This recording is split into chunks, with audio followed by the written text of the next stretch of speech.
এমনা, আসার সময় একটু গুড় নিয়ে আসিস তো। সন্ধ্যাবেলায় আজকে আমি পিঠে বানাবো। এই শুরু হলো। এই জিনিসটাকে আমি সব থেকে বেশি ভয় পাই। কেন জানো? মা, ডিনারে কি বানিয়েছো গো আজকে? কেন রে? পিঠে আছে তো, পিঠে খেয়ে নে। কেন? সন্ধ্যেবেলায় তো পিঠে খেলাম। তা সন্ধ্যেবেলা খেয়েছিস বলে কি রাত্রিবেলা খাবি না? আবার আলাদা করে কি বানাতে বসবো আমি? ও মা, 50 টাকা দাও না, মোমো খেয়ে আসি। মোমো কেন খাবি? আজকে আমি পাটিসাপটা বানিয়েছি, এটা খা। না না, তোমার পাটিসাপটা তুমিই খাও। হ্যাঁ রে মোনা, পড়তে যাচ্ছিস? আগে দুটো পিঠে খেয়ে যা, তারপর যাবি। এক সেকেন্ড, তুমি এটা কিসের তরকারি বানিয়েছো? আরে মনা, এটা হচ্ছে পিঠের ঝোল। পিঠের ঝোল? এরকম কোনো খাবার হয় নাকি মা? খুব ভালো খেতে, খেয়ে দেখ। মা, এটা আমার চোখের সামনে থেকে এক্ষুনি নিয়ে যাও। আমি এটাকে দেখতে পাচ্ছি না। তুমি এটা নিয়ে যাও। পিঠের ঝোল, এটা কি খাবার মা?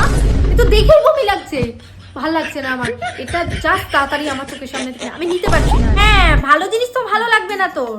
যত মোমো খাবো, চাউমিন খাবো, এইটা খাবো, ওইটা খাবো, এইসবই তো খাস তুই, তেলে ভাজা দিয়ে।